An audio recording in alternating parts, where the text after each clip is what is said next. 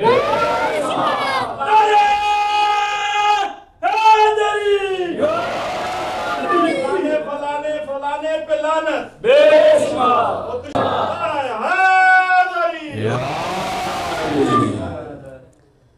بازار گرامی، یہ واقعہ سمجھ میں ایک سوال جو بہت کیا جاتا ہے، بس آخری سوال آپ کے ذہن کو، اس سوال کو کھول کے جواب دے کر، چونکہ اتنا سب کچھ ڈسکس ہوا تو یہ بات بھی آپ کے اذہان عالیہ تک پہنچا کے، لوگ کہتے ہیں علی دور خلافت میں آئے تو فدق پہ قبضہ کیوں نہیں کیا، علی دور خلافت پر آئے تو فدق پہ قبضہ کیوں نہیں، بہت سوال کیا جاتا ہے شیعہ حضرات سے۔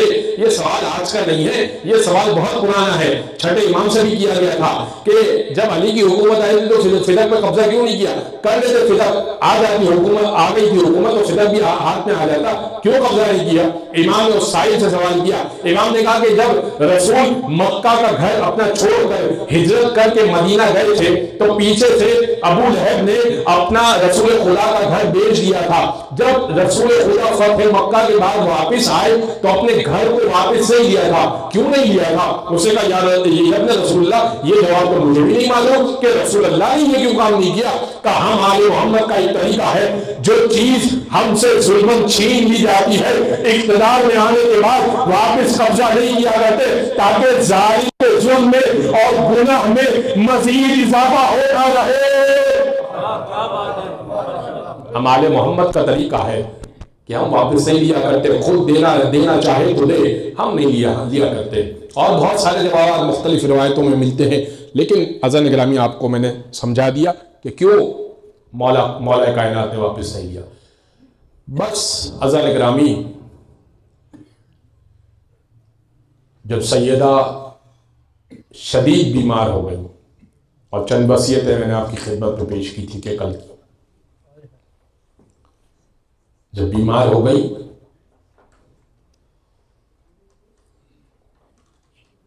تو ابو الحسن کو پاس بلایا اور کہا کہ ابو الحسن، مجھے اذیت دینے والے میرے جنازے میں نہ آئیں، اذیت دینے والے میرے جنازے میں نہ آئیں۔ چوٹ پہنچائی ہے، دل کو تکلیف دی ہے سیدہ کو۔ آپ تصور کیجئے، میں آپ کو سمجھانے کے لیے ایک مثال پیش کرتا ہوں، خدا کرے کہ میری بات آپ کے دل کو لگے۔ کبھی ایسا ہوا ہے، توجہ جانب کیجئے گا، کبھی ایسا ہوا ہے کہ کسی کے گھر میں میت اٹھی ہو اور باپ نے بچوں سے یہ کہا ہو کہ بچوں رونا مت، پڑوس کو خبر ہو جائے گی، بچوں چیخنا مت، اگر پڑوس والوں کو پتہ چل گیا نا تو یہ لوگ آ جائیں گے میت میں۔ یہ واحد جنازہ تھا کہ ابو الحسن نے بچوں سے کہا بچوں رونا مت ماں کے میت پر، ماں کی میت پر رونا مت، اگر اہل مدینہ کو خبر ہو گئی نا تو تمہاری ماں کے قاتل بھی آ جائیں گے۔ بچے سہمے پہ بیٹھے ہیں، رات کی تاریکی ہے، ابو الحسن چراغ لے کر غسل خانے میں گئے اور میت کو معصوم ہی نہلاتا ہے۔ جیسے ہی میت کو نہلانا چاہا تو زارو قطار رونے لگے۔ جناب فضہ سے یہ روایت ہے، زارو قطار بلند آواز سے رونے لگے۔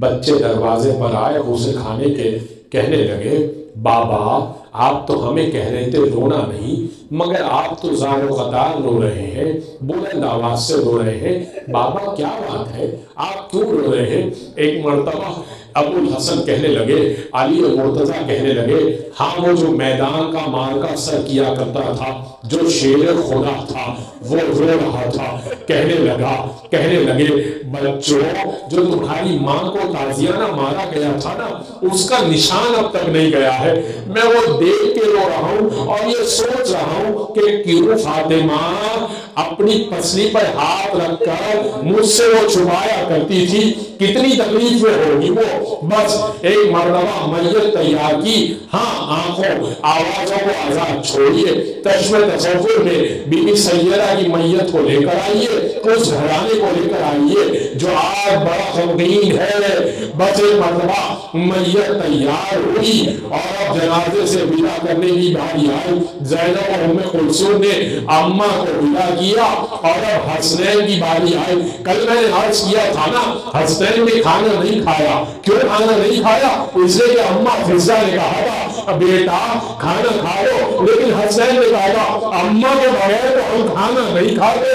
ارے حسین بھوکے ہیں، امام علی نے بلایا بچوں ودا کر لو، اب مجھے اپنے احباب کے ساتھ جنت البقیع کی طرف جانا ہے، تمہاری ماں کی وصیت ہے رات کی تاریکی میں مجھے دفن کیجیے گا، میں رات کی تاریکی میں دفن کرنا چاہتا ہوں۔ بس ایک مرتبہ امام حسن نے کہا میں اس وقت آؤں گا جب ماں خود بلائے گی، امام حسین نے بھی کہا میں اس وقت آؤں گا جب ماں خود بلائے گی، اماں ہمیں بلایا کرتی تھی تبھی ہم آیا کرتے تھے، آج بھی وہ لاڈ دکھائیں گی تو ہم آئیں گے، ہاں بندے کفن کھلے ماں نے ہاتھ پھیلائے۔ ایک مرتبہ حسن حسین ماں سے چمٹے، ماں کو ودا کرنا چاہتے ہیں، اماں خدا حافظ، اب پتہ نہیں قیامت میں ملاقات ہوگی، ماں سے کچھ دیر کو کافی دیر کو چمٹے رہے، ادھر سے جبریل علی پر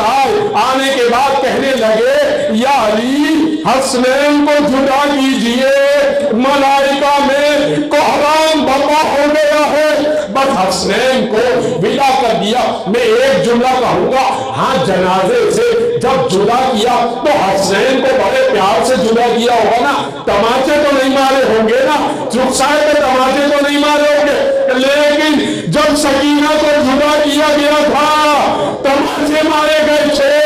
بس سنیے گا، ایک مرتبہ رخصت کیا، ایک مرتبہ جنازے کو رخصت کیا، علی نے 70 قبریں بنائی، 70 قبریں، اور اب ایک مرتبہ پلٹے اور زاروں قطار رونے لگے، اور اب قبر پہ کبھی ایک قبر پہ بیٹھتے ہیں کبھی دوسری قبر پہ بیٹھتے ہیں۔ آخری جملہ سنیے گا، آخری جملہ جو علی نے مرثیے کا پڑھا، کہنے لگے جب قبر میں اتارنے لگے، سلمان فارسی سے روایت ہے، سلمان فارسی کہتے ہیں قبر میں اترنے کے بعد ایک جملہ علی نے کہا اے رسول خدا مجھے معاف کیجئے گا، جیسے آپ نے امانت سونپی تھی ویسے نہ دے پایا، امانت ٹوٹی آپ کے حوالے کر رہا ہوں۔